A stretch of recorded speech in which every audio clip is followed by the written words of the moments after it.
Very good evening, everybody. So today is the very first class for the semester 2 macroeconomics.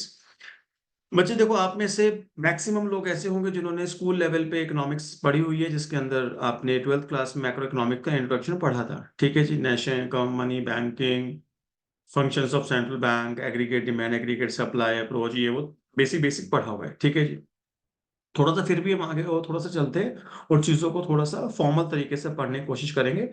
तो अभी मैं syllabus का सिर्फ introduction आपको दे रहा हूँ, ठीक है, उसके बाद हम आगे मूव करेंगे जी। देखना जी, बेटा जब मैं आप लोगों में से किसी से पूछता हूँ कि बेटा हमारी इकोनॉमी की हम जब बात करते हैं तो हम अपनी इकोनॉमी को कितने सेक्टर्स में डिवाइड करते हैं, कितने सेक्टर्स में डिवाइड करते हैं। तो कोई लोग कहते हैं 2 सेक्टर होते हैं, हाउस होल्ड बिजनेस फर्म होता है, कोई कहते हैं सर नहीं 3 होते हैं, हाउस होल्ड बिजनेस और गवर्नमेंट होता है, कोई कोई 4 कहता है, household business sector, government sector और फॉरेन सेक्टर। कोई कहता है नहीं सर 3 होते हैं, प्राइमरी, सेकेंडरी, टर्जरी। तो जितने स्टूडेंट्स होते हैं सबका ना अलग अलग वे होता है एक्सप्रेस करने का। ठीक है, चीजें आप समझना एक बार कहानी क्या है। मैंने कहा ये एक, मैंने सर्कल बनाया, मैंने कहा let us suppose this is the Indian economy. ये मेरी क्या है, डोमेस्टिक टेरिटरी ऑफ कंट्री है। क्या है बेटा मेरी, ये डोमेस्टिक टेरिटरी ऑफ कंट्री। और मैं बार बार कंट्री ना बोल के ना मैं बार बार इंडिया बोलूंगा तो समझ थोड़ा सा इजी रहता है। तो मैंने कहा let suppose this is the domestic territory of India, right. कहते बिल्कुल ठीक है। देखो ये हैंड रेज है बेटा, देखो हैंड रेज करने का बेनिफिट आपको सिर्फ तब मिलेगा जब आपका कैमरा ओपन होगा। अगर आपका कैमरा ओपन नहीं है मैं आपको परमिशन नहीं दे पाऊंगा। हाँ जी दोस्त, सवाल कर सकते हैं। सर एक डाउट था, नोट्स बनाने हैं, मिल जाएंगे नोट्स? पीडीएफ मिल जाएगी जी, don't worry. Thank you. Thank you. Hand down कर लीजिए बेटा। तो मैंने कहा ये मेरी डोमेस्टिक टेरिटरी है, मेरी कंट्री की, इंडिया की। मैंने कहा जीडीपी की डेफिनेशन पढ़ी है आपने? कहता हाँ जी हमने पढ़ी है। मैंने कहा क्या होती है? कहता है जितने भी हमने final goods and services produce करे हैं डोमेस्टिक टेरिटरी के अंदर, उसकी जो मार्केट वैल्यू होती है उसकी हम जीडीपी की डेफिनेशन में डालते हैं। तो फॉर्मल डेफिनेशन कुछ ऐसे पढ़ी आपने, the market value of all final goods and services produce with in the domestic territory of the country in an accounting period generally 1 year. तो एक साल के अंदर जितने भी आप फाइनल गुड्स एंड सर्विसेज को प्रोड्यूस करेंगे उन सबकी मार्केट वैल्यू को जीडीपी कहते हैं। मैंने कहा अच्छा, जितने भी फाइनल गुड्स एंड सर्विस आपने प्रोड्यूस करे ना उन सबको यहाँ पे लाके रख दीजिए। तो आप सबने क्या किया, यहाँ पे लाके सारे के सारे फाइनल गुड्स एंड सर्विसेज यहाँ पे लाके आपने रख दिए। मैंने कहा ठीक है जी। नाउ द क्वेश्चन अराइजेस, ये जितने भी final goods and services produce करे गए हैं या सर्विसेज जनरेट करी गई है, रेंडर करी गई है, इनको किया किसने है? There are lakhs of business firms, there are lakhs of firms. तो उन फर्म्स को हम 3 कैटेगरी में डिवाइड करते हैं। उनमें से जो एग्रीकल्चर इंडस्ट्री में लगी हुई है उनको हम बोलते हैं प्राइमरी सेक्टर फर्म्स। जो प्राइमरी सेक्टर के आउटपुट को एज अ इनपुट यूज करके कुछ मैन्युफैक्चरिंग प्रोसेस में लगी हुई है तो हम उसको बोलते हैं भैया सेकेंडरी सेक्टर फर्म्स है। और जो सर्विस इंडस्ट्री के अंदर है उसको हम टर्जरी सेक्टर फर्म्स बोलते हैं। जितने भी ये लाखों लाखों फर्म्स हैं इन सबको हमने 3 कैटेगरी में डिवाइड किया। तो मैंने कहा भैया एक हुआ मेरे पास प्राइमरी सेक्टर, एक हुआ मेरे पास प्राइमरी सेक्टर, एक हुआ मेरे पास सेकेंडरी सेक्टर, और एक हुआ मेरे पास टर्जरी सेक्टर, राइट।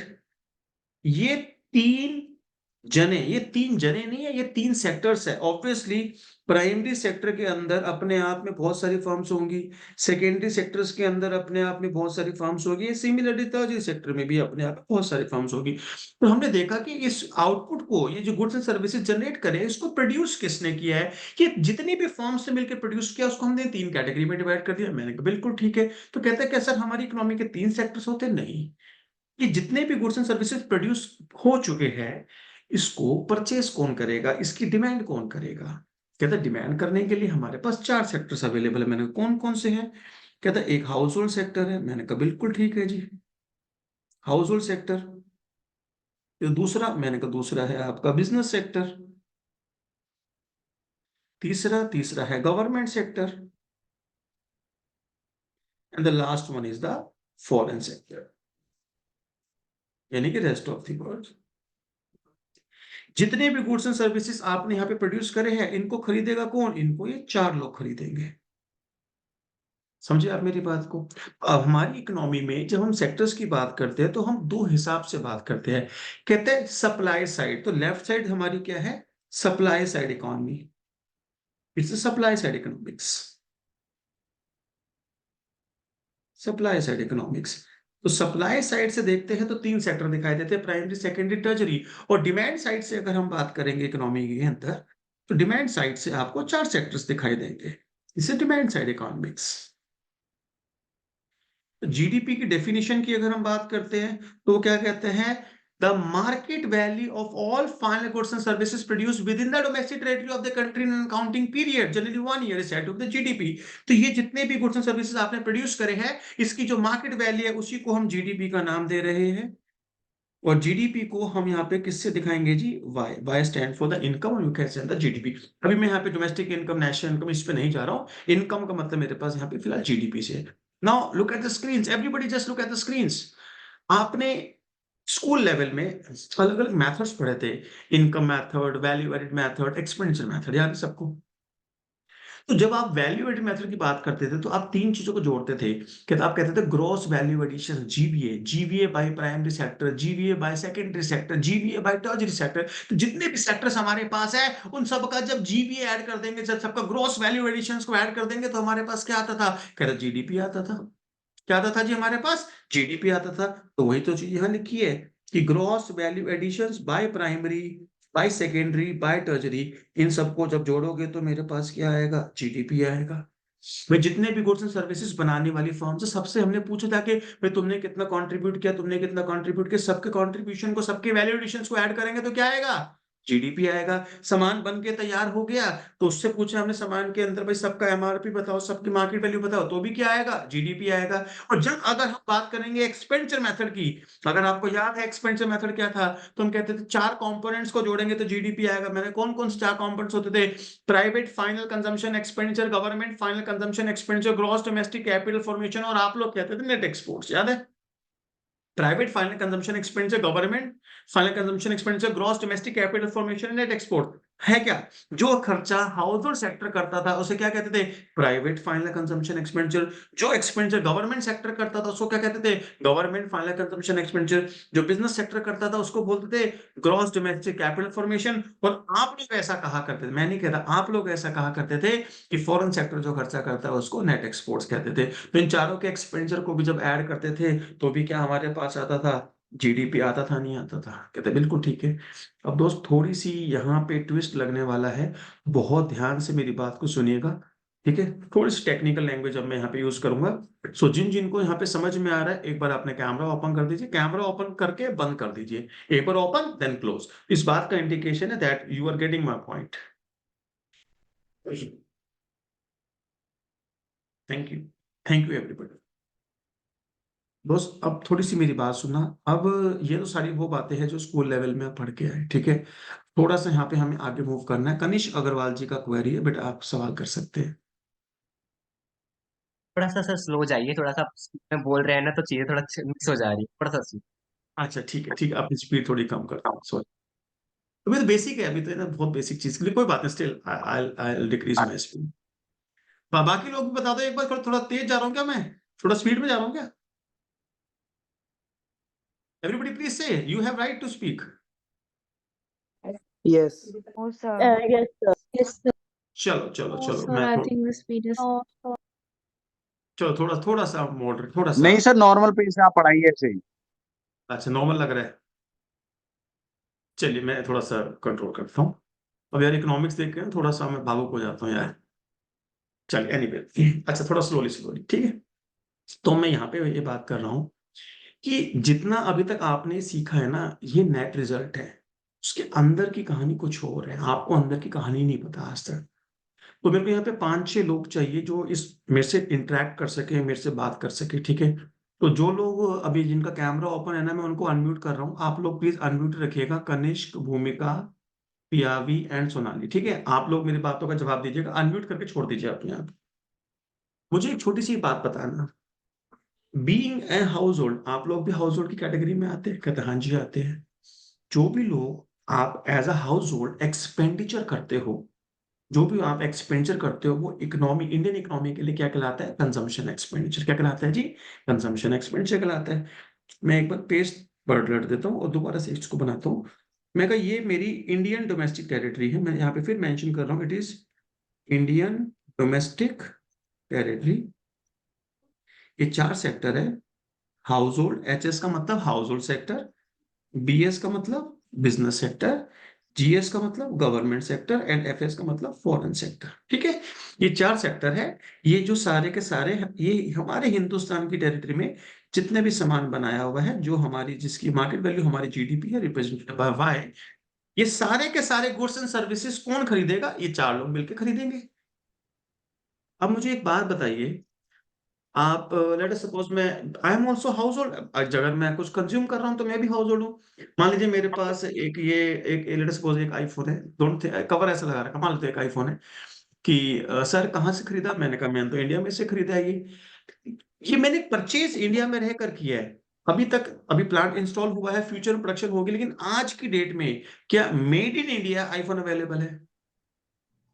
No, से यस sir. और नो, आप 5 लोगों को पूछ रहा हूँ, क्या made in India iPhone available है? No, sir. No, No, sir. sir. यानी कि हाउस होल्ड सेक्टर ने एक एक्सपेंडिचर किया है, लेकिन वो एक्सपेंडिचर जो किया है, जो गुड्स एंड सर्विसेज परचेस करे, वो ये वाले नहीं है, वो ये वाले नहीं है। मैंने एक घड़ी परचेस करी, ये एक राडो कंपनी की घड़ी है, कहता है ये भी मेरा कंजम्पशन एक्सपेंडिचर है। कहता है हाँ जी कंजम्पशन एक्सपेंडिचर है। क्या ये हिंदुस्तान में मैन्युफैक्चर करी गई है? The answer again big no. मानते हैं इस बात को? Yes, sir. मैंने Yes, एक sir. दंत क्रांति, वो आता है दंत क्रांति पतंजलि का प्रोडक्ट है, मैंने वो परचेस किया। Is it made in India? Answer is yes, ये इज मेड इन इंडिया है। तो being part of house hold sector, being a part of house hold sector, मैं जो कंजम्पशन करता हूं, उस कंजम्पशन का कुछ हिस्सा मैं ऐसे गुड्स पे खर्च करता हूं जो हमारी टेरिटरी में प्रोड्यूस हुआ है, और उसका कुछ हिस्सा ऐसे गुड्स पे खर्च किया जाता है जो हमारी टेरिटरी पे कभी बना ही नहीं है। समझ रहे हैं मेरी बात को? अब मैं आपसे छोटी सी एक बात पूछता हूँ, लेट अस सपोज मैंने ये this is rest of the world, foreign sector है, this foreign sector, maybe China, maybe Pakistan, maybe US, maybe UK, it all includes all the countries, right? ये foreign sector है। अब हुआ क्या, मान लेते हैं ये जो राडो की घड़ी है, ये राडो की जो घड़ी है, ये इस रेस्ट ऑफ द वर्ल्ड में बनाई गई है। तो ये राडो की घड़ी की मार्केट वैल्यू जो आएगी, वो मेरे हिंदुस्तान के GDP में काउंट होगी या rest of the world foreign sector की GDP में काउंट होगी? Foreign sector. Foreign Foreign sector. sector. Agree करते हो ना इस बात को? Yes, sir. तो यानी कि जिस कंट्री के अंदर गुड प्रोड्यूस होगा उसकी GDP में काउंट होगा, उसको खरीद कौन रहा है ये मैटर नहीं कर। राटो यहां बनी, खरीदी एक हिंदुस्तानी ने, बट इनकम किसकी जनरेट हुई? फॉरेन सेक्टर Rest की। of the world. इसीलिए गवर्नमेंट हमको कहती है मेड इन इंडिया। वो ये नहीं कहती कि आप बाहर से सामान मत खरीदो, वो कहते हिंदुस्तान में बनाओ, आप मैन्युफैक्चर इंडिया में करो, इंडियन गुड्स पूरे वर्ल्ड में बिकेंगे, दुनिया में कहीं भी कोई खरीदेगा, GDP किसकी बढ़ेगी? इंडिया की बढ़ेगी। खरीद कौन रहा है मैटर वो नहीं करता, वो सामान बनाया कहाँ गया था मैटर वो करता है। इतनी बात सबको क्लियर है जी? Yes, तो sir. यानी कि जब हम कहते हैं हाउस होल्ड सेक्टर एक्सपेंडिचर करता है, जिसको आप कंजम्पशन एक्सपेंडिचर के नाम से जानते हैं, मैं लिख देता हूं यहाँ पे, जिसको आप कंजम्पशन एक्सपेंडिचर के नाम से जानते हैं, जिसका सिंबल कैपिटल C होता है। इस कैपिटल C मतलब total consumption expenditure by the house hold, इसके 2 कंपोनेंट्स होते हैं। इसके अंदर घुस के आज से पहले कभी नहीं सुना, इसके 2 कंपोनेंट्स होते हैं, एक होता है CD और एक होता है CF। CD का मतलब consumption expenditure on domestic goods and CF का मतलब consumption expenditure on foreign goods. यानी जो हम कंजम्पशन एक्सपेंडिचर करते हैं उसका कुछ हिस्सा डोमेस्टिक गुड्स पे खर्च किया गया है और उसका कुछ हिस्सा फॉरेन गुड्स के ऊपर खर्च किया हुआ है। इतनी बात सबको समझ में आती है? Yes, जिनको sir. मैंने अनम्यूट किया मैं Yes, उनसे sir. बात कर रहा हूँ जी। Yes, sir. Yes, मोक्ष sir. जिंदल जी, आपका हैंड रेज्ड है बट कैमरा ओपन नहीं है, इसलिए आपसे बात नहीं कर पा रहा हूँ। आप कैमरा ओपन करेंगे तो आपसे बात। हाँ जी मोक्ष जी, सवाल कर सकते हैं। Moksh, good evening sir. Good evening जी। सर अगर इसमें काउंट करेंगे कंजम्पशन फॉरेन वाली तो नेट एक्सपोर्ट्स में भी तो होगी वो। अभी आ रहा हूँ ना, मैंने अभी कंप्लीट कहाँ किया, इसलिए मैंने जब भी मैंने बोला नेट एक्सपोर्ट्स, तो मैं हमेशा बोलता हूँ आप लोग ऐसा बोलते हो नेट एक्सपोर्ट्स, मैं तो हमेशा ये कहता हूँ आप लोग ऐसा बोलते हो नेट एक्सपोर्ट, क्योंकि नेट एक्सपोर्ट्स कभी आता ही नहीं है। अभी वेट एंड वॉच, 2 मिनट का काम है सारा। Okay sir. तो हाउस होल्ड सेक्टर ने एज एन कंजम्पशन एक्सपेंडिचर जो खर्चा किया है उसमें से कुछ पैसा उन्होंने यहाँ खर्च किया which is CD consumption expenditure domestic goods, और कुछ पैसा यहाँ खर्च किया consumption expenditure on domestic goods, right. Similarly एक बिजनेस फर्म है, इन्वेस्टमेंट्स करती है, मशीन्स परचेज करती है, रॉ मटेरियल परचेज करती है, फिर प्रोसेसिंग करके गुड्स एंड सर्विसेज को प्रोड्यूस रेंडर करती है। क्या वो सारा रॉ मटेरियल इंडिया में से परचेज करेगी, ऐसा रूल है? ये सारी मशीनरी इंडियन से परचेज करेगी, ऐसा रूल तो कोई नहीं है। तो they can also spend on domestic goods और also can spend on the foreign goods. तो ये लोग जो खर्चा करेंगे, जिसको हम यहाँ पे नाम देंगे investment expenditure, investments expenditure represented by capital I, उसके भी दो कंपोनेंट है, आईडी और आईएफ। अगर वो है, सारी फर्म्स कौन है? इंडियन फर्म्स जो हमारी टेरिटरी में है। ये लोग जो हमारा सामान खरीदेंगे तो हमारी जीडीपी बढ़ेगी, ये लोग बाहर का सामान खरीदेंगे तो बाहर वालों की, दूसरी कंट्रीज की जीडीपी बढ़ेगी। तो investment expenditure on domestic goods and investment expenditure on foreign goods, right. तीसरा सेक्टर है गवर्नमेंट सेक्टर। ये जो खर्चा करेगा वो कहलाएगा government expenditure represented by capital G. मैं सरकार कहती है मैं मेट्रो बना रही हूँ, लेट्स सपोज डीएमआरसी बना रही है, मुंबई मेट्रो बना रही है, दिल्ली मुंबई हाईवे बना रही है, कुछ भी एक्सपेंडिचर जो भी गवर्नमेंट एक्सपेंडिचर करती है, गवर्नमेंट खुद कहती है ना हमने ये वाला कंपोनेंट साउथ कोरिया से इंपोर्ट किया है, हमने फलाना टेक्नोलॉजी चाइना से इंपोर्ट करी, अलग अलग जगह से आप अलग अलग चीजें ले रहे हो ना। तो गवर्नमेंट भी जो एक्सपेंडिचर करती है उसका कुछ हिस्सा डोमेस्टिक गुड्स पे किया जाता है और कुछ हिस्सा फॉरेन गुड्स पे किया जाता है, राइट। क्लियर है? अब now most important thing please, most important thing please please please. अब हमारा जो सामान बिका, हमारा सामान किसने लिया? हाउस होल्ड सेक्टर ने जो लिया वो क्या है? सीडी। बिजनेस सेक्टर ने जो लिया वो क्या है? आईडी। गवर्नमेंट सेक्टर ने जो खरीदा हमसे वो क्या है? जीडी।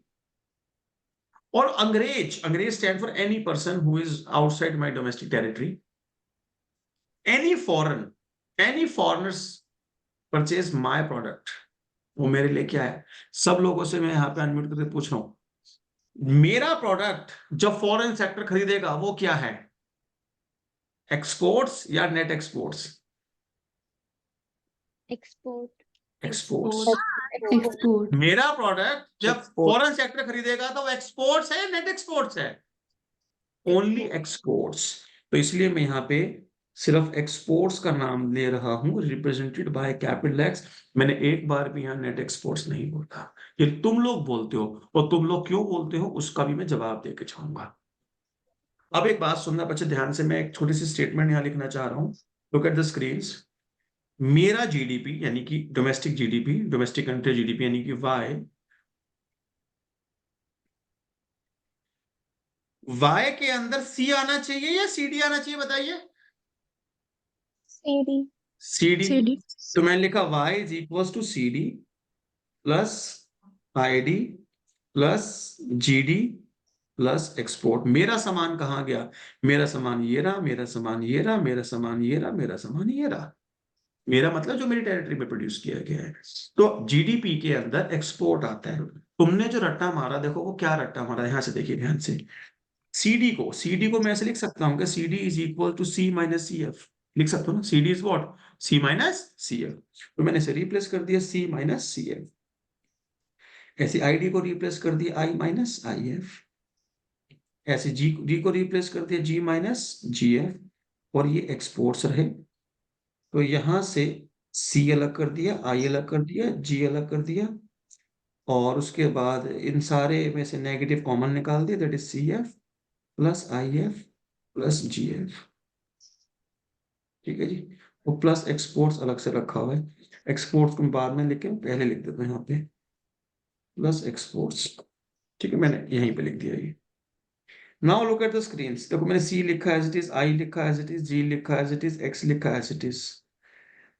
कहता है ये क्या है? कहता है दीज आर द इंपोर्ट्स जो हमारे हाउस होल्ड सेक्टर ने करे हैं, दीज आर द इंपोर्ट्स जो हमारे बिजनेस सेक्टर ने करे हैं, दिस इज द इंपोर्ट्स जो हमारे गवर्नमेंट सेक्टर ने करे हैं। तो इन तीनों को प्लस करेंगे तो हिंदुस्तान के टोटल इंपोर्ट्स आ जाएंगे, नहीं आ जाएंगे? तो इंडिया के टोटल इंपोर्ट्स को हम क्या बोलते हैं?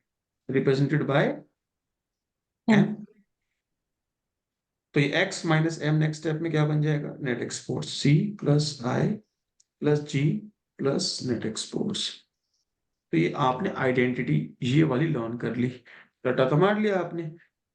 अच्छा, आज से पहले अगर आपसे कोई भी पूछता, listen to me very carefully, अगर मान लो वाइवा हो जाए या इंटरव्यू ले लूं, मुझे जैसा आदमी आपको कोई इंटरव्यू बैठ जाए, मैं आपसे पूछूंगा, बताइए बच्चे, हमारी जीडीपी के अंदर नेट एक्सपोर्ट्स आता है? आप बोलोगे यस।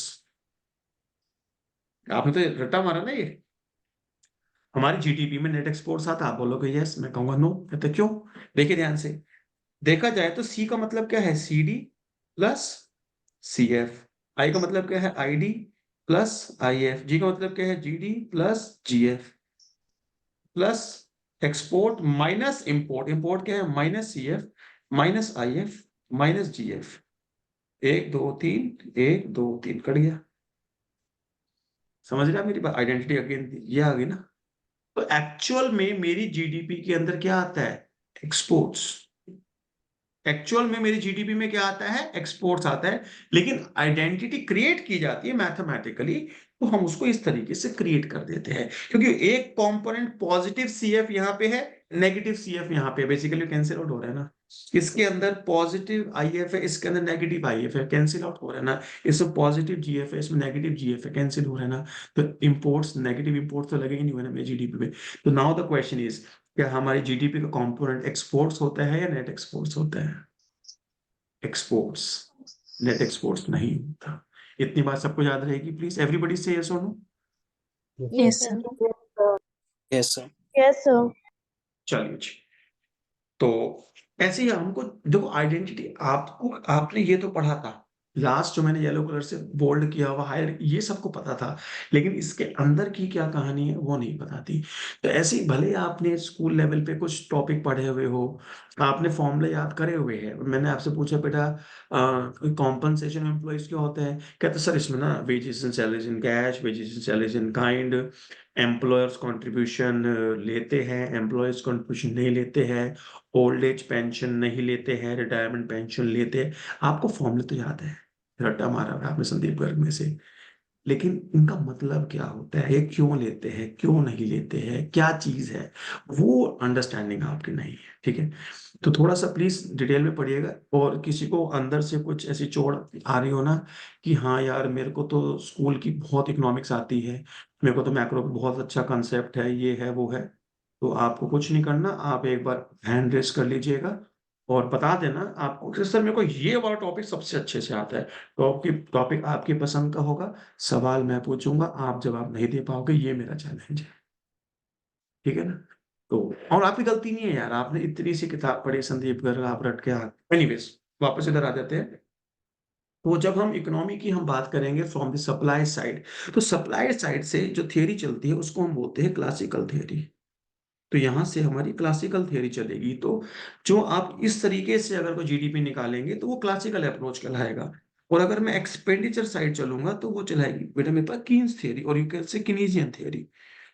तो हमारे सिलेबस में क्लासिकल थियरी भी है, हमारे सिलेबस में कीन्स थियरी भी है।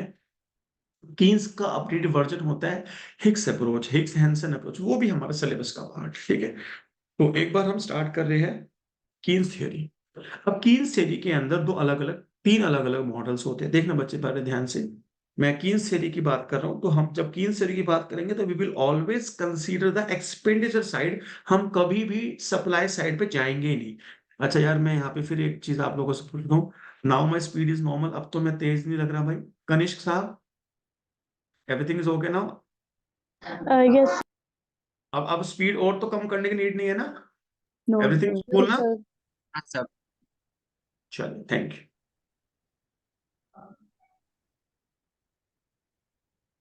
तो हम लोग अभी पढ़ने चाहते हैं कीन्स थ्योरी। कीन्स थ्योरी के अंदर तीन मॉडल छुपे हुए, देखिए कैसे। एक आपने स्कूल में गलत आधा अधूरा सा गंदा सा पढ़ के आए हो, ठीक है, थोड़ा डिटेल में पढ़ लेते हैं। कीन्स थ्योरी की जब हम बात करेंगे, यहाँ पे कीन्स कह लो कीनीजियन कह लो, एक ही बात है। यहाँ पे हमारे पास तीन मॉडल्स हैं, जल्दी जल्दी देखना फटाफट से, 1 सेकंड में देख लेते हैं। एक है हमारे पास 2 सेक्टर मॉडल, एक है हमारे पास 3 सेक्टर मॉडल, और एक है मेरे पास 4 सेक्टर मॉडल, और जिसको मैं ओपन इकोनॉमी मॉडल भी कहता हूँ। जल्दी से देखिए क्या कहानी है। कहते हैं टू सेक्टर मॉडल में 2 ही सेक्टर होंगे। मैंने कौन कौन से? कहते हैं एक हाउस होल्ड सेक्टर होगा और एक बिजनेस सेक्टर होगा, प्लस 2 हम अजम्पशन कैरी कर लेंगे। मैंने कहा क्या अजम्पशन कैरी करोगे? कहते हैं number 1, no government in the economy, no government in the economy, and number 2 closed economy. Closed economy मतलब हमारी इकोनॉमी के दरवाजे बंद है, ना इंपोर्ट करते हैं ना एक्सपोर्ट करते हैं, रेस्ट ऑफ द वर्ल्ड से हमारे पास डीलिंग ही नहीं है। अच्छा, कुछ बच्चे ना कंफ्यूज हो जाते हैं यहाँ पे, कैसे टू सेक्टर मॉडल में क्या हम सारे परमुटेशन कॉम्बिनेशन लगा सकते हैं? अच्छा, मैं हाउस होल्ड और गवर्नमेंट लेना चाहती हूँ। अच्छा, दूसरा क्या कहता है, सर मैं फॉरेन और बिजनेस लेना चाहता हूँ। नहीं, ऐसे परमुटेशन कॉम्बिनेशन नहीं लगाने। दो मतलब सिर्फ दो, कौन कौन से? ये वाले दो, एक हाउस होल्ड एक बिजनेस, अदर अदर दो का कॉम्बिनेशन नहीं ले सकते आप, राइट? तो household sector business sector है, और गवर्नमेंट सेक्टर इस असम्पशन से रिमूव कर दिया, और फॉरेन सेक्टर इस असम्पशन से रिमूव कर दिया। 3 सेक्टर में कौन कौन से होंगे? Household, business, government sector, plus एक असम्पशन कॉन्टिन्यूशन में रहेगी हमारे पास। कौन सी असम्पशन है जी? क्लोज्ड इकोनॉमी की असम्पशन है। It's closed economy assumption. और फॉरेन सेक्टर के अंदर हमारे पास चारों होंगे, household, business, government, foreign. और असम्पशन के नाम पे यहाँ पे कुछ भी नहीं रहने वाला, ठीक है? तो स्टार्ट करते हैं हम टू सेक्टर से, फिर धीरे धीरे मूव करेंगे 3 पे, फिर मूव करेंगे 1। तो सब कुछ हमारे सिलेबस का पार्ट है। तो before starting with the two sector economic model, I would like to ask some questions from you, ठीक है? उसके बाद हम मूव करेंगे। देखो, जब मैं आप लोगों से पूछता हूँ किसी से भी, ठीक है, छोटा सा रफ वर्क है। रफ वर्क का मतलब नॉलेज, ठीक है? उस सिलेबस में कोई नहीं पूछेगा। आप सबने, आपकी गलती नहीं है, देखो प्लीज कभी ये मत, मैं डांट रहा हूँ, मैं डांटता नहीं हूँ कि मैं आपको कुछ ये नहीं कहना चाहता कि आपको कम आता है, आप वही पढ़ के आए जो आपको स्कूल में पढ़ाया गया। मैं आप लोगों से पूछूं, बेटा ये 45 डिग्री लाइन बनती है? कहता हाँ जी सर बनती है। बेटा कौन सा कर्व होता है? 99.99% बच्चे कहते सर ये एग्रीगेट सप्लाई कर्व होता है। सब ये कहते हैं। कोई और पढ़ा लिखा जाता है, वो कहता है सर नहीं नहीं नहीं नहीं sir, this is the income line. कोई कोई कहता है इनकम लाइन है, कोई कहता है एग्रीगेट सप्लाई कर्व है। तो ना तो ये इनकम लाइन है और ना ही एग्रीगेट सप्लाई कर्व है। क्या है ये? सुनना ध्यान से, मैथमेटिक्स की भाषा करते हैं, ठीक है? हम मैथमेटिक्स के स्टूडेंट्स हैं, तो मैथ से ही हम बात करेंगे यहाँ पे। देखिए जी कहानी क्या है।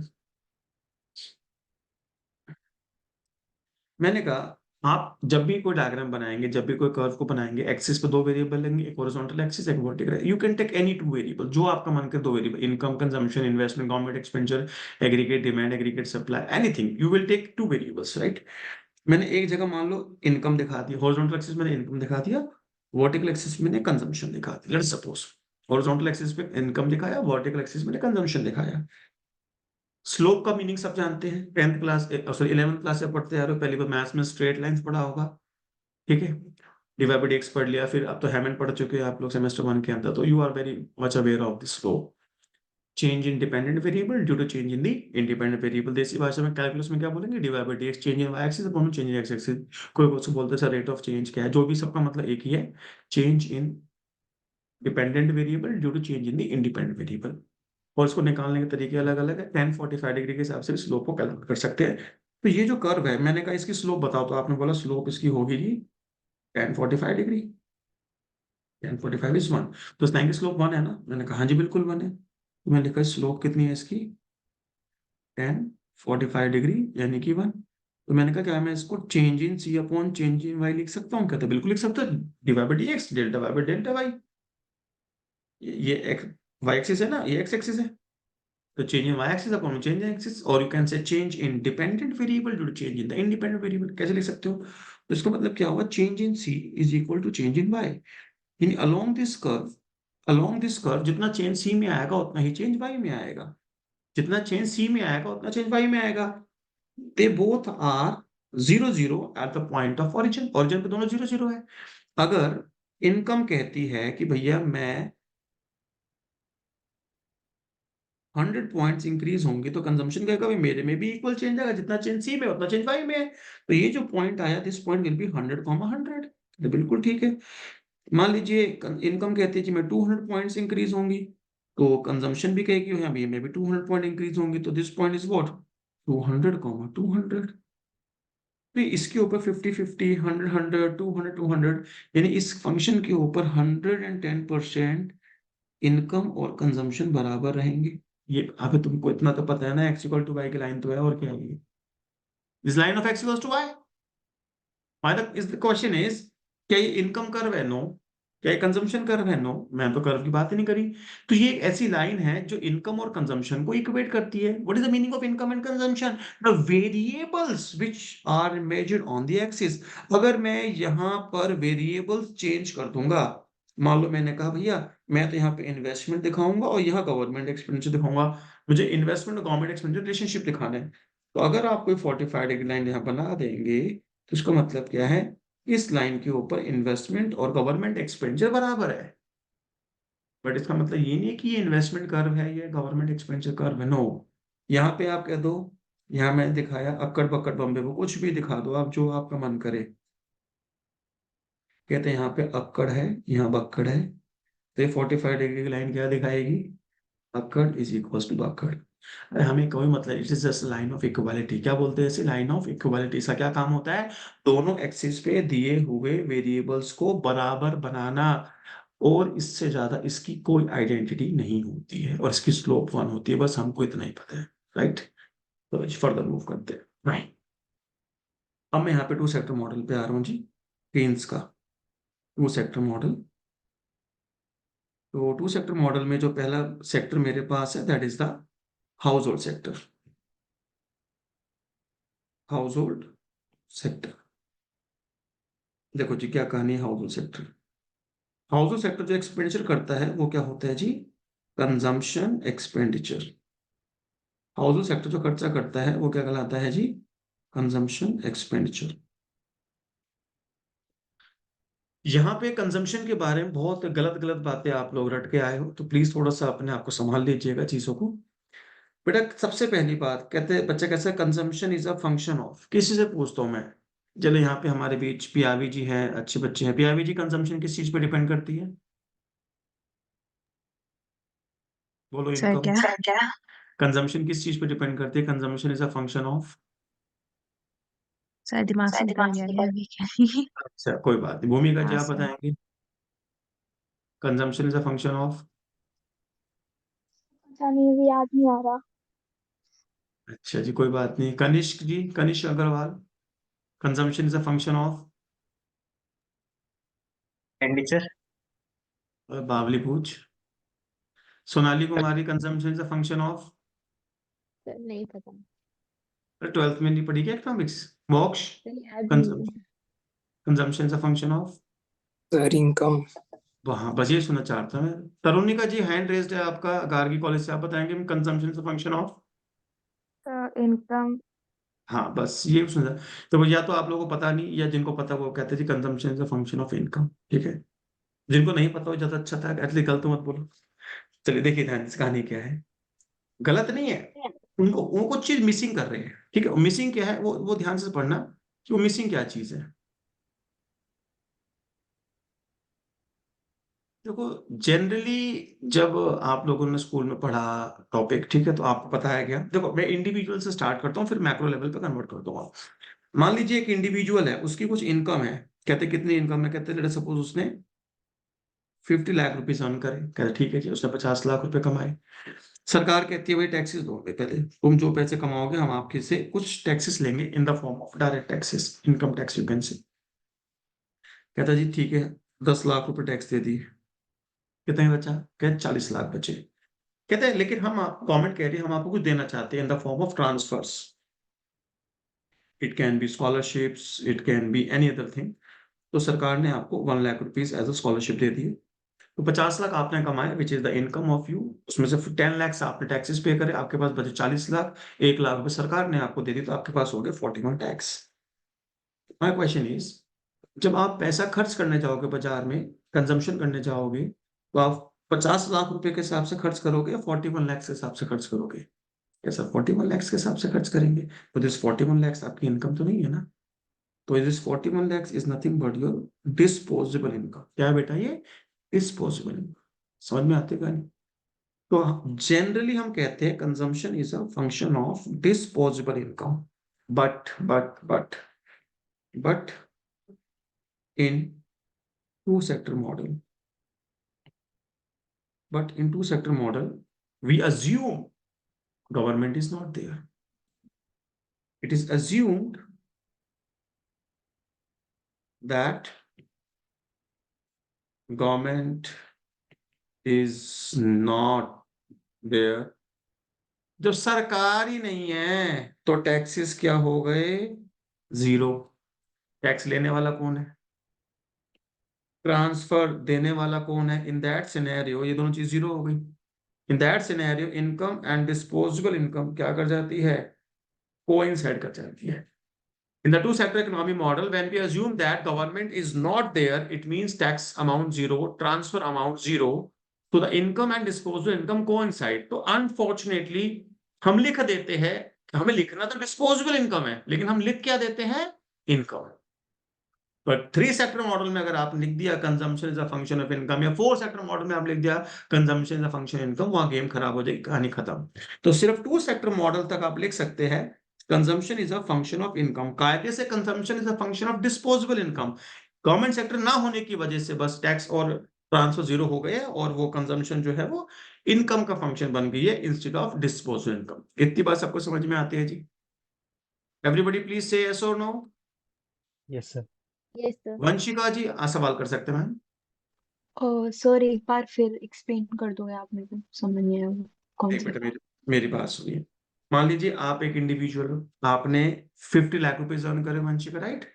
गवर्नमेंट ने आपसे कह दिया 40 लाख रुपए टैक्स पे करिए, इनकम टैक्स। तो आपके पास कितने पैसे बचे? 40 लाख बचे। तो जब आप बाजार में शॉपिंग करने जाओगे, आपकी परचेजिंग पर 50 लाख है 40 लाख है? बोलिए। 40 लाख। 40 लाख आपकी डिस्पोजेबल इनकम है ना।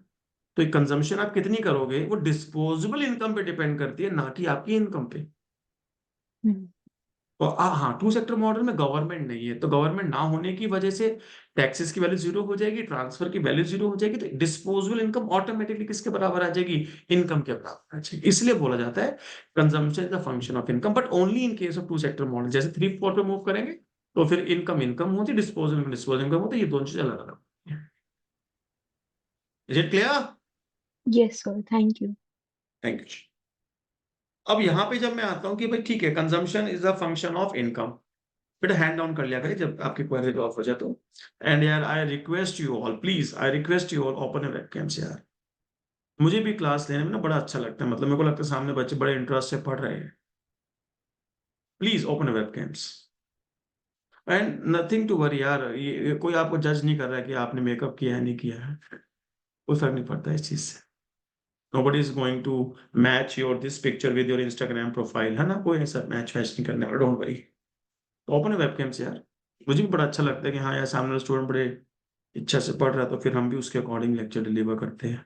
प्लीज देखिए, ये जो कंजम्पशन होती है इसके दो कंपोनेंट्स होते हैं।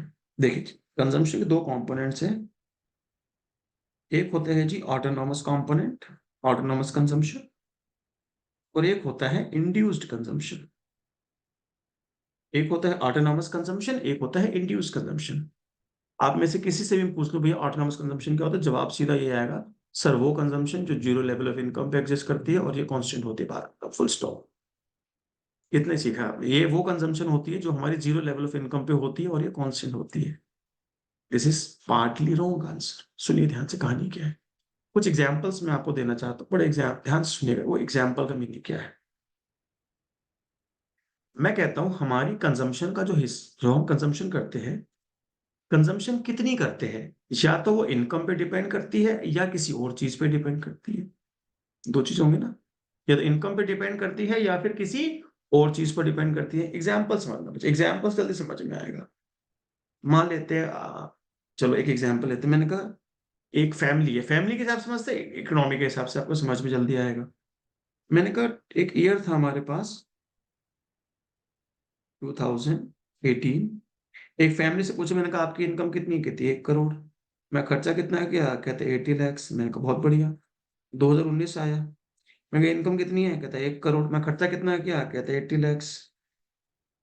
मैं 2020 पूरा निकल गया, मैं कहा इनकम कितनी है, कहता है 1 करोड़। मैं कहा तेरी इनकम कम नहीं हुई 2020 में, कहता नहीं। मैंने कहा दुनिया त्राही त्राही कर रही है, गवर्नमेंट, वो कहते हैं कोविड आया हुआ है तो पूरी अर्थव्यवस्था पूरी इकोनॉमी हमारी डिस्टर्ब है, तेरे 1 करोड़ रुपए कैसे आ रहे हैं।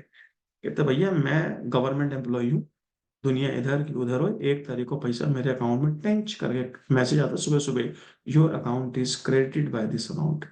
कहते हमें कोई फर्क नहीं पड़ता इनसे, हमारे पैसा आना ही आना। मैं कहा अच्छा जी, मैं खर्च कितना किया? कहते जी खर्च हमने सिर्फ इसको 30 lakhs किया। मैं को वाई? जब तेरे पैसे ही नहीं कम हुए, तेरे को तो पूरी सैलरी मिली मिली बीइंग अ गवर्नमेंट एम्प्लॉय, तूने खर्चा क्यों कम किया? मैं गरीब आदमी भाई, मेरे को पैसे नहीं मिले कोविड के दौरान, तो मेरी इनकम कम हुई तो मुझे खर्चा कम करना पड़ा। तूने क्यों खर्चा कम किया ये बता। कहता भैया देखो, सबसे पहली बात तो हम पूरे फैमिली के साथ ना हर साल 2 बार फॉरेन ट्रिप पे जाते थे। मैं कहा अच्छा, मैं इस बार नहीं गया। कहते जाना चाहते थे, गवर्नमेंट ने रिस्ट्रिक्शंस लगाई हुई है, आप बाहर नहीं जा सकते। मैं कहा अच्छा। कहते वहां से पैसे बच गए हमारे। मैं कहा अच्छा। कहते मेरी जो बीवी है ना, वो रोज लेपअप मतलब मेकअप करती है, लेपअप होती करती है बहुत ज्यादा।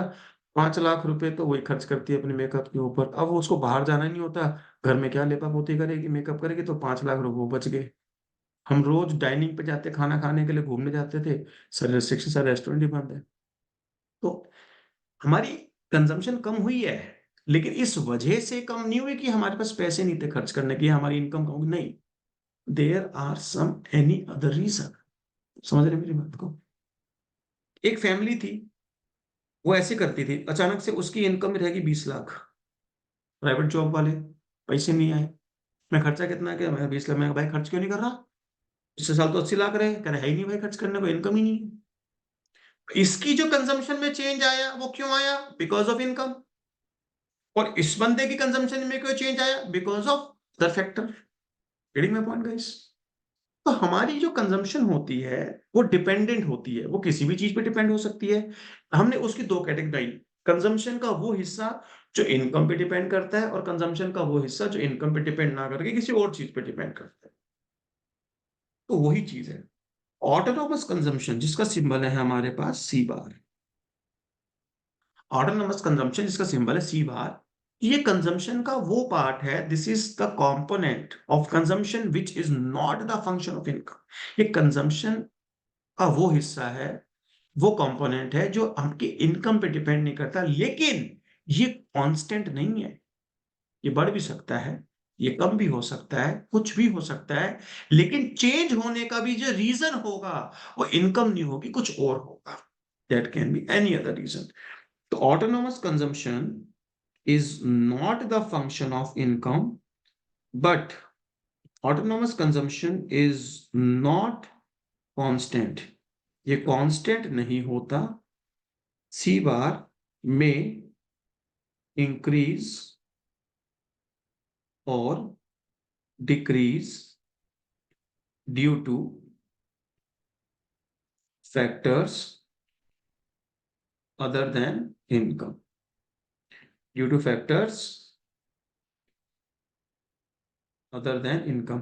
तो इनकम के अलावा किसी और वजह से, इनकम के अलावा किसी और वजह से ये कम ज्यादा हो सकता है। इतनी बात सबको समझ में आती है जी? प्लीज से यस और Yes, yes or sir. no? चलिए, इंड्यूस्ड कंजम्पशन क्या होता है? इसका जो सिंबल है सी प्राइम, इस पूछ वाले सी को बोलते हैं बेटा C prime. C prime multiply में इनकम, सी प्राइम वाई। तो सी प्राइम वाई, ये जो सी प्राइम, इसमें से सी प्राइम जो है ये होता है जी आपका MPC, marginal propensity to consume. इसका मतलब होता है चेंज इन कंजम्पशन अपॉन में चेंज इन इनकम। और जनरली एमपीसी जो होता है वो 0-1 के बीच में लाया करता है, ये आपने पढ़ा होगा। 0-1 भी हो सकता है। भाई मान लीजिए मेरी इनकम 100 रुपए से बढ़ी, मेरी इनकम 100 से बढ़ी, मैंने कहा जी अब मैं अपनी कंजम्पशन 60 से बढ़ाऊंगा। Increase in income is 100, increase in consumption is 60, तो मैंने अपनी इनकम कितना खर्च किया? 60%, तो 0.6 change in consumption due to change in income, 0.6। बच्चे बात सुनिए ध्यान से, टोटल कंजम्पशन अपॉन में टोटल इनकम की बात नहीं कर रहा मैं। It is APC, average propensity to consume. I am talking about change in consumption upon में चेंज इन इनकम, दोनों में फर्क है। Getting my point guys? C upon Y is APC, average propensity to consume. Delta C by delta Y, जितने से income बढ़ेगी उसमें से कितना चेंज आपने किया, डेरिवेटिव की फॉर्म में delta C upon delta Y, और you can say delta C upon में delta Y. This is MPC. इसकी जो वैल्यू होती है वो 0-1 के बीच में। भाई इनकम मेरी बड़ी 100 से, तो 60 खर्च कर ले, 70 खर्च कर ले, 80 खर्च कर ले, पूरे 100 खर्च कर ले। तो increase in consumption can not exceed the increase in income, so the value of MPC lies between 0 and right। Now induce consumption की अगर मैं बात करूं, which is represented by C prime by, this is the induce consumption, it depends on the income, it is a function of income. In fact there is direct relation, between income and induced consumption. तो मेरा जो consumption function यहां से बना वो क्या बना, C is equal to C bar plus में C prime by, right. C is equal to C bar plus में C प्राइम बाय. क्लियर है यहां तक की कहानी, जिसमें C बार क्या रिप्रेजेंट करता है, autonomous consumption, C prime by क्या रिप्रेजेंट करता है, इंड्यूस्ड कंजम्पशन. आप में से किसी स्टूडेंट के 12th में इकोनॉमिक्स में 100 आउट ऑफ 100 मार्क्स आए हो तो प्लीज हैंड रेस करिएगा एक बार. 12th economics 100 out of 100 marks, please hand raise करिएगा. अरे कुछ नहीं, डांट नहीं रहा, प्यार से उसका नाम लेंगे एक बार. एनीबडी? अरे यार कुछ क्वेश्चन नहीं पूछो, टेंशन ना लो. अच्छा 99 आए हो, अरे बहुत सारे 99 वाले. कैमरा ओपन करेंगे तो आपसे बात करने मजा आएगा यार. निष्ठा जी हिंदू कॉलेज से एक हमारे बीच तमोगना साहब, यस मोक्ष. सर. चलो तो बहुत सारे, दीक्षिका, सना जी है, सौम्या जी है. कैमरा ओपन करिए प्लीज, फिर आपसे बात करते हैं. चलो सबसे पहले सवाल हमारे पास जाता है मोक्ष जिंदल से. मोक्ष जी, मोक्ष साहब स्कूलिंग दिल्ली से कहाँ से? सर जयपुर के पास. अच्छा जयपुर के बाद, बहुत बढ़िया. तो 12th में इकोनॉमिक्स थी, 99 मार्क्स आपके रहे हैं, तो कंजम्पशन फंक्शन तो ऑब्वियसली आपने पढ़ा ही होगा, राइट मोक्ष? Yes sir. चलो बीच मत बोलना भाई, दो इकोनॉमिस्ट बात कर रहे हैं, ठीक है, एक मोक्ष जी और एक पीएम जी. तो हम हॉरिजॉन्टल एक्सिस पे इनकम को रिप्रेजेंट करते थे, वर्टिकल एक्सिस पे कंजम्पशन को रिप्रेजेंट करते, right. You have consumption function is equal to C bar plus में C prime Y, where C prime is MPC and Y is the income and C bar is what? C bar जो लगा जो autonomous consumption. तो आपकी ma'am ने कहा बेटा C prime, ओ sorry, जो C बार है ऑटोनॉमस कंजम्पशन का, ये एग्जिस्ट करेगा जीरो लेवल ऑफ इनकम पे भी. इतना तो हमें कंज्यूम करना ही करना है respective of the level of income. तो हमेशा कंजम्पशन फंक्शन कभी भी ओरिजिन से स्टार्ट नहीं होगा, it starts from the intercept C बार. कहता हाँ जी ma'am, right. Right Moksh? Yes sir. फिर कहा होगा बेटा जैसे जैसे इनकम बढ़ेगी वैसे वैसे कंजम्पशन भी बढ़ेगी, बिकॉज डायरेक्ट रिलेशनशिप होता है. फंक्शन कैसे आएगा, अपवर्ड स्लोपिंग और downward sloping? Sir upward. Upward sloping, तो मैंने कहा एक अपवर्ड स्लोपिंग फंक्शन ड्रॉ कर दिया, right. Right Moksh? Yes sir. ऐसी कर्व बनाया आपने, yes. Thank you. Aryan Kapoor ji आपने भी ऐसे कर्व बनाया बेटा? Yes sir. अच्छा निष्ठा मल्होत्रा जी आपने भी ऐसे कर्व बनाया बेटा? Yes sir. अच्छा तमोगना फ्रॉम हिंदू कॉलेज, बेटा आपने भी ऐसे कर्व बनाया है? Yes sir. चलो आप सबका कर्व गलत है, अब भाई ठीक कर लेते हैं. तो अगर आप में से कोई ऐसा स्टूडेंट है जिन्होंने 12th में इकोनॉमिक्स नहीं पढ़ी, तो टेंशन लेने की कोई बात नहीं. जिनके 99 थे उनको भी कुछ खास आता नहीं है, तो nothing to worry, all is well, all is well, all is well. Okay, आइए बड़े ध्यान से यहाँ देखिएगा प्लीज. वो बेटा देखो, मैं प्रूफ के साथ बात करूँ, मैं बिना प्रूफ के बात, आपकी गलती नहीं है. आपकी कोई 0% गलती, आपको जो बताया आपने उसे रट्टा मारने बात कर रहे हो, आपने पूछा नहीं, बस ये गलती है. ध्यान से देखना बच्चे प्लीज. इधर देखिए बच्चे एक बार, जब आप कंजम्पशन फंक्शन ड्रॉ कर रहे हैं, आप यहाँ इनकम दिखा रहे हो या कंजम्पशन दिखा रहे हो. अगर मैं स्लोप कहूँ आपको, भैया स्लोप बताओ, स्लोप ऑफ कंजम्पशन फंक्शन, तो स्लोप क्या लिखोगे आप, that is change in consumption upon में चेंज इन इनकम. तो इस फंक्शन को अगर मैं डिफरेंशिएट कर दूंगा तो मेरे को क्या मिलेगा, इसका डेरिवेटिव 0, इसका डेरिवेटिव 1, तो what I will get C prime. तो MPC is nothing but the slope of consumption function. Everybody please say yes or no. MPC is nothing but the slope of consumption function. Say yes or no. Yes sir. Yes sir. Yes sir. चलिए जी, अब एक बात सुनिए आगे. मैंने यहाँ पे एक 45 डिग्री लाइन ड्रॉ कर दी. क्या नाम है इसका, y is equal to C. इसकी स्लोप कितनी है जी, 1. सोच के बताइए ये ब्लू लाइन स्टीपर है या रेड लाइन स्टीपर है? Red line. Red line. Red line. Sir तो लेकिन रेड रेड की लाइन स्लोप, रेड की Red स्लोप is 1 से ज्यादा होगी 1 से कम होगी? 1 से ज्यादा. 1 से ज्यादा. हाँ. स्टीपर है. और तुम कहते हो ये कंजम्पशन फंक्शन है, यानी कि इसकी स्लोप एमपीसी है. तुमने तो एमपीसी को 1 से बड़ा कर दिया, जो हो नहीं सकता. तो इसको तुम कंजम्पशन फंक्शन कैसे कह दोगे? हाँ सर, कंजम्पशन कर्व का स्लोप फ्लैटर होता है ना वो क्योंकि आपने बोलना सेविंग्स पर। वो आपको ये पता होना चाहिए ना। हाँ मैंने सर ड्रॉ पता करा, है आपने हाँ में हाँ मिला दी। आप सर, सब मैंने जिनके कहा हाँ 99 बताया। नहीं आप 99 और सबने बोला है सही बनाया मैंने। मैं तो एक बार सबसे पूछा, मैं तो बारी बारी। तो आपको इतना तो पता था कि वो अपवर्ड स्लोपिंग है, लेकिन आपको उसके पीछे की स्टोरी नहीं पता कि वो फ्लैटर भी होना चाहिए, ये क्या होना हम्म, चाहिए। समझे आप मेरी बात को सब लोग? तो इसलिए जो भी आप डायग्राम बनाओ तो उसको इतनी डिटेल में बनाओ कि हमें पता होना चाहिए कि भाई ये क्यों स्टीपर है, क्यों फ्लैटर है, क्या इसके पीछे रीजंस है, क्या इसके पीछे सारे लॉजिक्स है, उसके साथ बनाइए। तो अगर आपने कंजम्पशन फंक्शन को इस 45 डिग्री लाइन से स्टीपर बना दिया, तो इसका मतलब कंजम्पशन फंक्शन की स्लोप 1 से बड़ी होगी। Slope is nothing but MPC, यानी एमपीसी 1 से बड़ा हो गया, जो पॉसिबल नहीं है, जो टू सेक्टर मॉडल में पॉसिबल नहीं है। इसीलिए हमेशा जब हम कंजम्पशन फंक्शन को ड्रॉ करते हैं, यहाँ पे मैं 3 तरीके कंजम्पशन फंक्शन ड्रॉ कर रहा हूँ। Look at the screen please. ये 45 डिग्री लाइन है मेरे पास,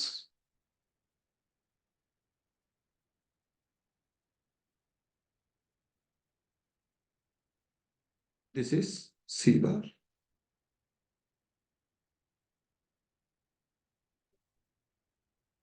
इसे कॉपी कर लेता हूँ एक बार।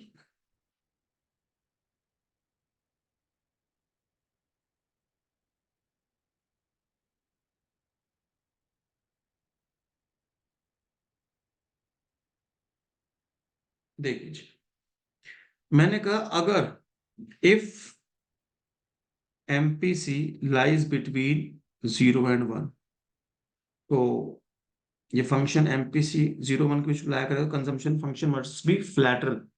ये फ्लैटर है। फ्लैटर क्यों है? क्योंकि इस 45 डिग्री लाइन की क्या है स्लोप 1। कंजम्पशन फंक्शन स्लोप हुई 1 से कम, 1 से कम का मतलब उससे फ्लैटर हो जाएगा। क्लियर है कहानी? एक्सट्रीम केस न्यूमेरिकल्स जब लगेंगे तो एक्सट्रीम केस बनाएगा, वो हो सकता है कहते हैं एमपीसी 0 है। अगर उसने एमपीसी को 0 बनाया तो function will be parallel to the X axis. Slope कितनी होगी बेटा? 0 होगी ना। इसकी स्लोप 0 कर्व एक्स एक्सिस से पैरेलल हो गया। और अगर न्यूमेरिकल में कभी कह दे भैया एमपीसी की वैल्यू 1 है, तो इस कर्व की वैल्यू स्लोप भी 1 है और कंजम्पशन फंक्शन की स्लोप 1 है, तो दोनों कैसे आएंगे आपस में? पैरेलल आ जाएंगे। हाँ जी, got it? Yes guys, got it? Yes. Yes sir. तो consumption function in the absence of any information, जब तक कोई इंफॉर्मेशन नहीं है तब तक आप इसको फॉलो करिए। अगर न्यूमेरिकली एक्सट्रीम कोई केस बनाएगा तो we will follow this one. तो it is all about the household sector consumption function. Moksh Jindal ji hand raised है, कोई क्वेरी है या वैसे ही पहले का है? ठीक, थैंक नहीं यू। सर, गई था। आइए जी, दूसरा जो सेक्टर है मेरे पास, that is the business sector. Business sector, ध्यान सुनिए प्लीज। ये जो करते हैं, ये करते हैं इन्वेस्टमेंट्स। तो नाम आया investments expenditure. Investments expenditure represented by capital line. दोस्त मेरी बात सुनना बहुत ध्यान से। अक्षत गुप्ता जी हैंड रेज्ड है, आप कैमरा ओपन करके प्लीज बात कर सकते हैं। अक्षत, हाँ जी बेटा। सर आपने इंड्यूस कंजम्पशन को C इंटू वाई कैसे लिखा था वो एक्सप्लेन कर दो। एक बेटा, मैंने कहा अपनी इनकम का कितना फ्रैक्शन आप खर्च करते हो, कैसे लिखा वो समझना ध्यान से। रफ फर्क पे आ गया। मैंने कहा C प्राइम वाई, ये मेरी इंड्यूस्ड कंजम्पशन है। मतलब अपनी, मैंने कहा मेरा एमपीसी 0.6 है, तो जितनी भी आपकी इनकम होगी उसका 60% आप फर्दर कंज्यूम करेंगे। Right Akshat? Akshat, I is it clear? Yes sir. Thank you. मोक्ष, आपका हैंड रेज्ड है बेटा। सर एक बार लास्ट स्लाइड दिखाओगे? पैरेलल में कौन सा था एमपीसी की वैल्यू? 1 थी। Okay sir, thank you. अच्छा, आप मेरी एक बात सुनिए। मान लीजिए बीइंग अ बिजनेसमैन, मैं बिजनेसमैन हूँ, प्राइवेट एंटरप्रेन्योर हूँ, मुझे अपने प्रॉफिट से मतलब है। तो जब मैं बिजनेस करूंगा तो मैं क्या देखूंगा? जो पैसा मैं लगा रहा हूँ as a capital, as an investment, मुझे बिजनेस में कितना रिटर्न्स मिलता है उसको बोलते हैं रिटर्न्स ऑन कैपिटल एम्प्लॉयड या रिटर्न्स ऑन इन्वेस्टमेंट कहते थे, आरओआई, रिटर्न्स ऑन इन्वेस्टमेंट। और बैंक का इंटरेस्ट रेट क्या है? That is the interest rate. मुझे क्या मतलब जीडीपी कितनी है इकोनॉमी की? मेरे को बताओ ना, मैं जो पैसा लगा रहा हूं मेरे को कितना प्रॉफिट मिलेगा उस पे से? What is the marginal efficiency of investment? What is the returns on investment? What is the borrowing cost, मेरी अगर मैं बोरो करके लेकर तो what is the cost of capital, that is the interest rate. मुझे जीडीपी से क्या वास्ता? मैं जो इन्वेस्टमेंट करूंगा वो इंटरेस्ट रेट पे डिपेंड करती है, वो रिटर्न्स ऑन इन्वेस्टमेंट्स पे डिपेंड करती है, लेकिन वो किस पे डिपेंड नहीं करती?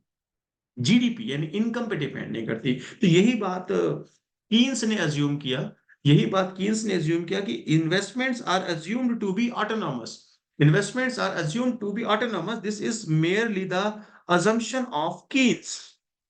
It is the assumption of Keynes that investments are autonomous. Constant nahi hai, it is autonomous. Autonomous means that investments are not the function of income, but it can be changed. It can increase, it can decrease due to factors other than income. ये बढ़ भी सकती है, ये कम भी हो सकती है, कुछ भी हो सकता है। किसकी वजह से? इनकम के अलावा किसी और वजह से ये कम ज्यादा हो सकती है, right?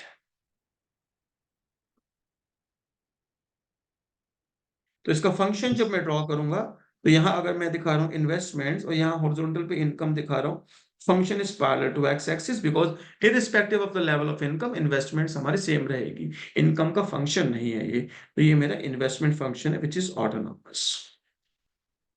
Now very important thing is coming over here, बहुत ध्यान से बच्चे देखिएगा वरना परेशान रहेंगे बहुत ज्यादा।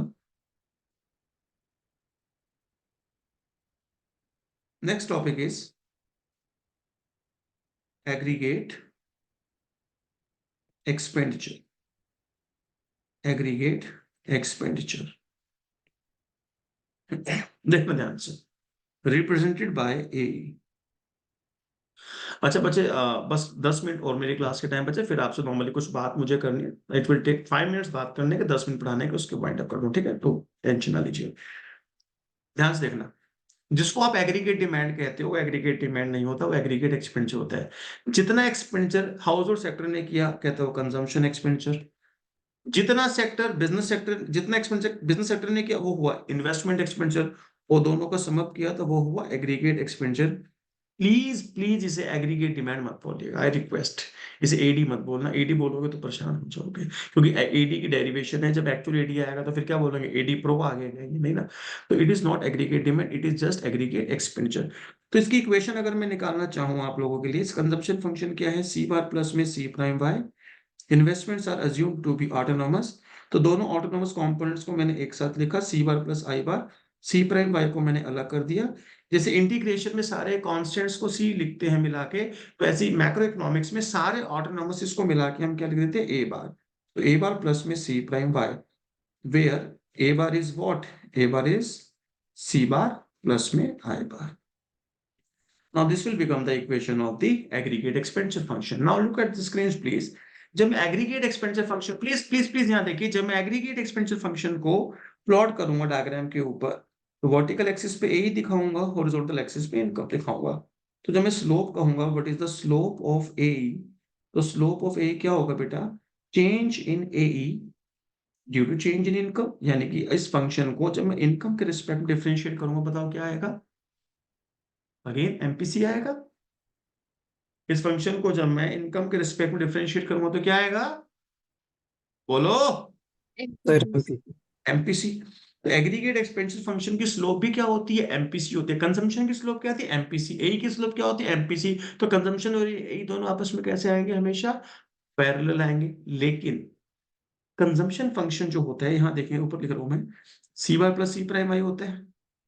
अब जब इनकम जीरो होती है तो सी कंजम्पशन का इंटरसेप्ट, वर्टिकल इंटरसेप्ट कितना होता है? C bar. That's why start from C bar ना। But when in A, when income is zero, it is starting from A bar. तो ए का जो इंटरसेप्ट लगेगा वो ए बार लगेगा, which is A bar is what? C bar plus I bar. देखिए diagram में देखिए प्लीज,